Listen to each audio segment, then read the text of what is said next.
Outreach Director from Wabash Valley Education Center, and I hope that you are enjoying our resources that we have gathered for you around the effective universal instruction. Today, we're going to talk about identifying barriers and what to do to create an effective universal tier implementation plan. So let's go ahead and get started. I wanted to start out with a key thought today, thinking about what is going on when our tier support is in need of additional resources or a change up, right? Because 80% of our students should be on track if our instruction is working across the school. So what do we do when we're in that dilemma of changing instruction? It's critically important to understand why students, less than 80% of them, are in that tier 1, if this is our case, as we're talking about today.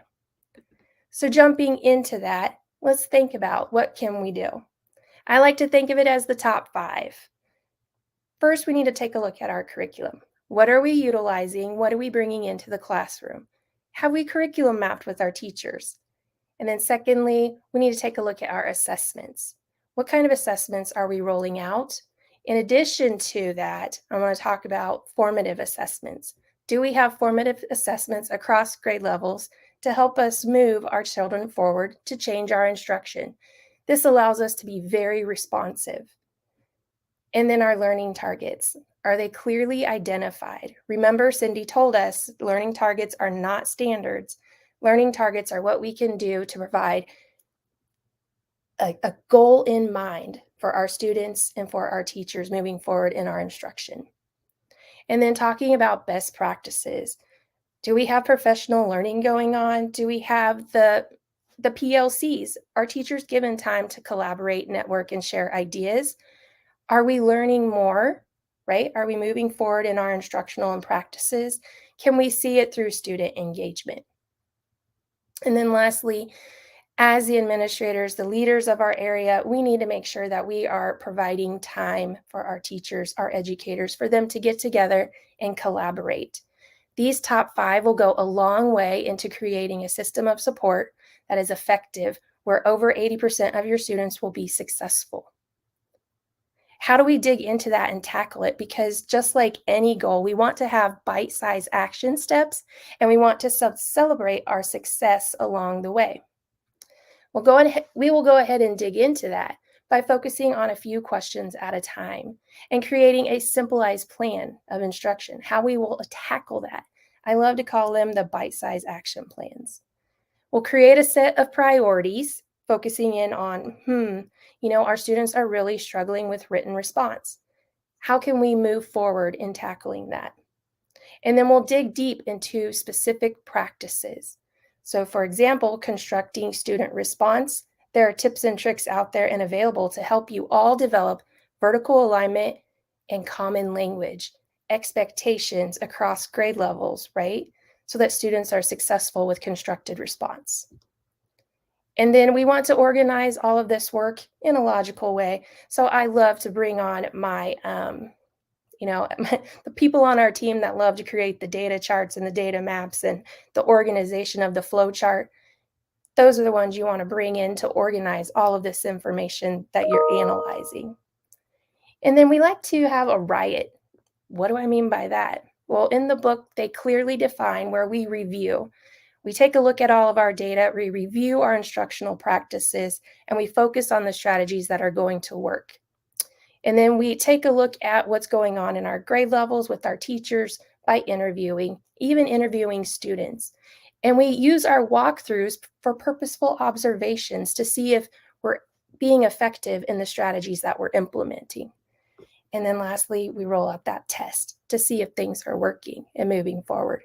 This doesn't mean that we're going in as quick as possible and going after every shiny new penny that comes into education.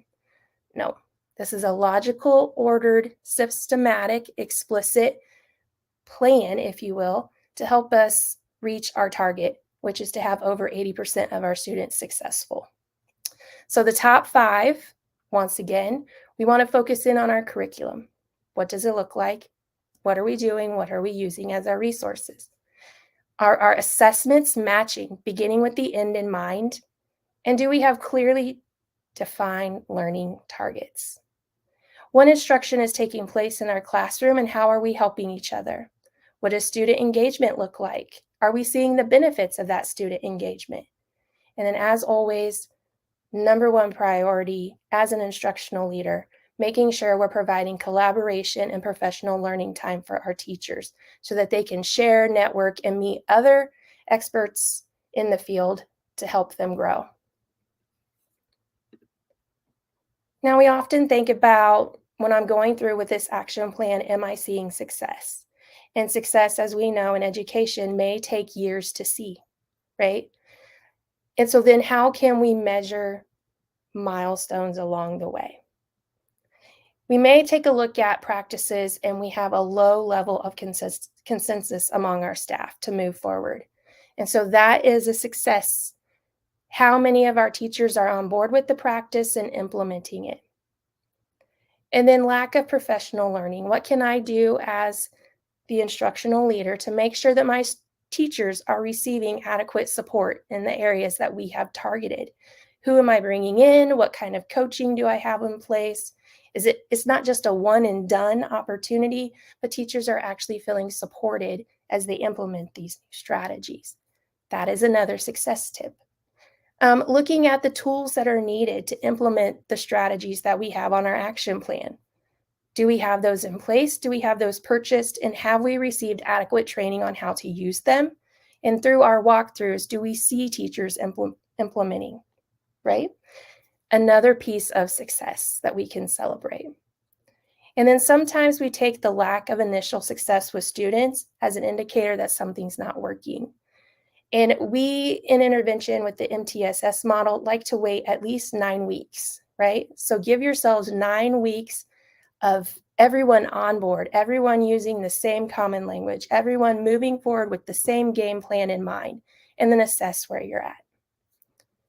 And then most definitely when you make this action plan, what is your top priority and how are you safeguarding and protecting it? And then, as always, we know that this is a struggle, which is why we love to provide at our ESC centers opportunities for you to network and come together in providing resources, right? So what does your resource allocation look like? And do you need to reach out to us for assistance on writing grants? Because we're here for that too. So thinking about the top 5 and then thinking about the barriers that might be in place. Have a success meter so that you can celebrate and adequately prepare for anything that might get in the way of moving forward to create a successful Tier 1 block. And once these barriers have been removed and implementation is taking place, you're likely to see the success. Oh, hey, Marty. How are you? Well, I don't want to interrupt you talking about this final slide. So why don't you wrap up this thought and then I'll just wrap up, give you a couple thoughts I had as you were talking. Absolutely. So wrapping that up, be sure to celebrate every success along the way as you're moving forward to improve your tier instruction. Yeah, Melissa, a couple of things you said. I love your idea of bite-sized action plans. Absolutely. Too often we think we get paralyzed by the big, but if we take it small, then it doesn't feel so overwhelming. And I think that's a critical step. I wasn't always a fan of the phrase, but I think how do you eat an elephant? One bite at a time. Yeah. Yeah. I'm not a fan of the phrase, but at the same time, I think it fits this situation perfectly.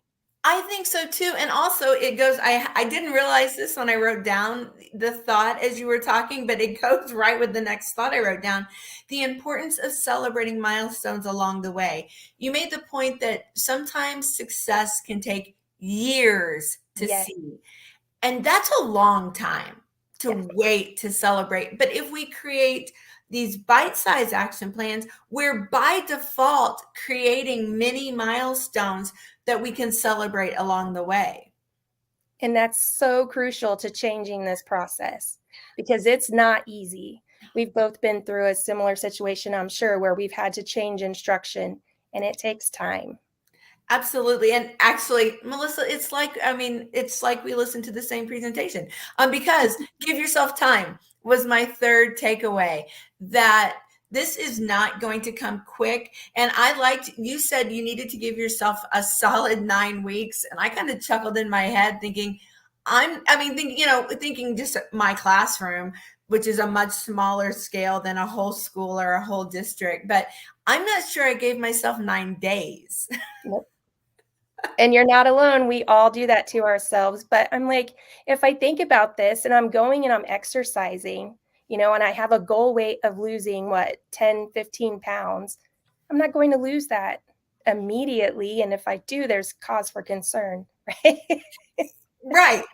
If I did it immediately, then even if I did it correctly immediately, it's not probably going to be sustainable. And so Exactly. if we see change immediately, either then it wasn't that big a deal to start with, or it's not going to be sustainable. Exactly. So building in all those supports, making sure those resources, using those walkthroughs. I know as an administrator, the walkthroughs were actually my favorite because I could always get a snippet of what was happening in the classroom, right? And then celebrate either the students or the teacher and the success that I was seeing. Yeah, absolutely. Well, are there any final thoughts you want to add before we wrap this up today? No, that I just hope that administrators, thought leaders embrace the final 5 because those give you those small bites that you need to make an impact.